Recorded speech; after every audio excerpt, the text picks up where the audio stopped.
We'll bring you that update in our subsequent bulletin. In the meantime, Katsina State Governor Dikko Radda says about 90% of bandits terrorizing the state are neither strangers nor outsiders. Speaking on Tuesday, Radda said insecurity remains a major obstacle to meaningful development in Katsina State.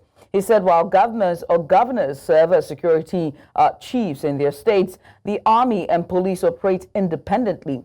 The governor said to bolster security efforts, the state created a local outfit composed of youths drawn from areas affected by banditry. And now to discuss this in detail, Darlington Umoru, a security expert, joins me live from Lagos.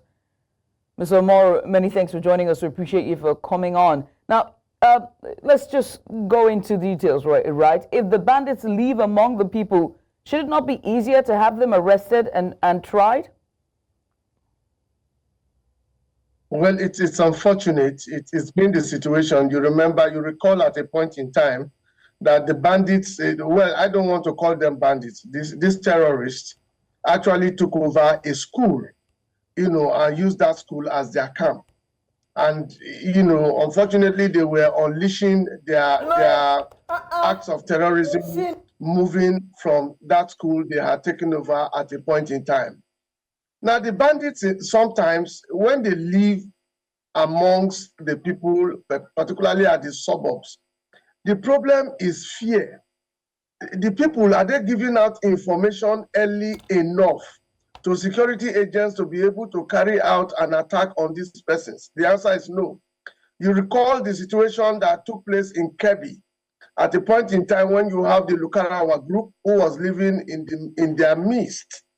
They even empowered this Lukarawa group at a point in time to help them.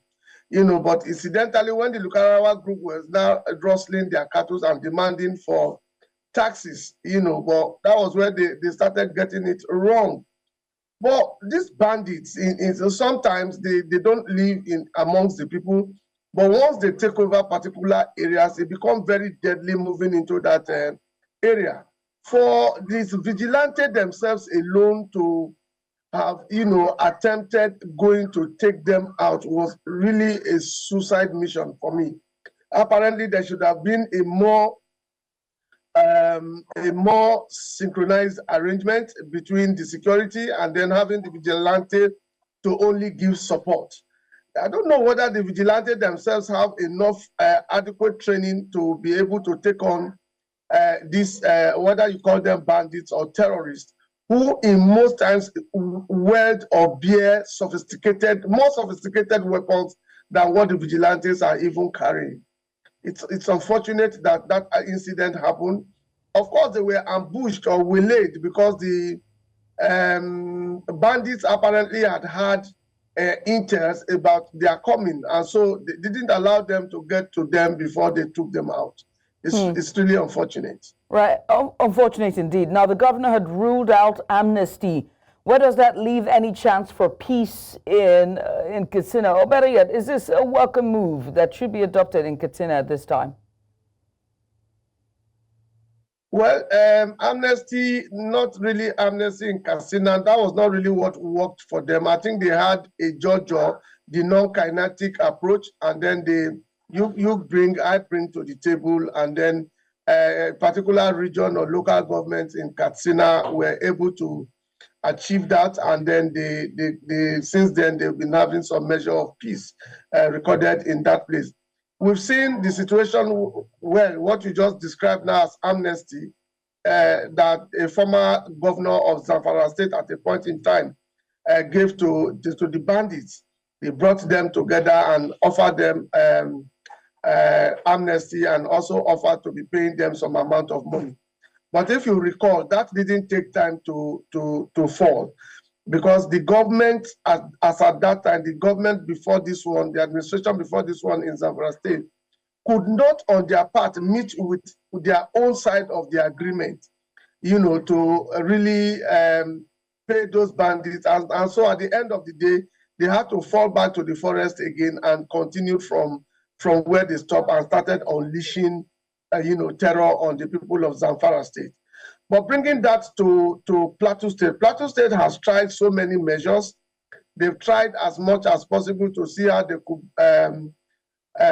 bring a truce, broker peace or truce between the warring factions, which obviously is known. That is between the farmers and the herders. But that has not yielded, well, the desired peace that the government has really been trying to achieve. But I think the non-kinetic approach, if you have tried the kinetic approach and you are not getting results, the non-kinetic approach is not actually out of place. If it is sincerely done, you know, you talk with these people, whatever you reach out to agree to do on your own part as the government, you ensure that you meet up with that part and then see that those people meet up with their own part. But I have a solution, you know, for this herders, farmers problem.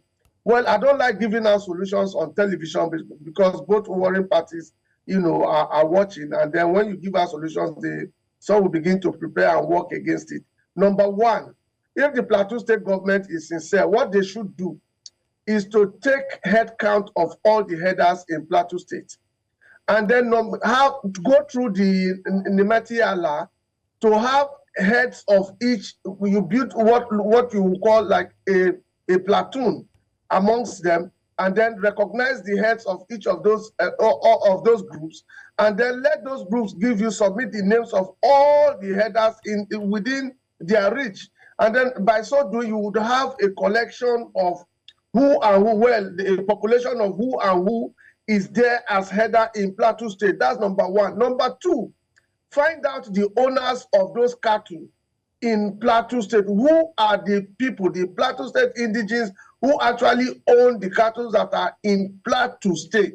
And then bring both the owners of the cattle and then the grazers themselves, have a register and record of all of them, and then judge with them, and then get at a lasting solution, and then tell those, particularly the owners of those cattle, that they will be held responsible anytime this war broke out again from the headers, particularly when they had to come from the forest or from wherever they are camping into town to cause mayhem. All right. Well, I must say thank you so much for taking out the time to join us, Mr. Darlington Umoru. We appreciate you for coming on short notice. Mr. Umoru there giving us a bit of insight following insecurity in Katsina State.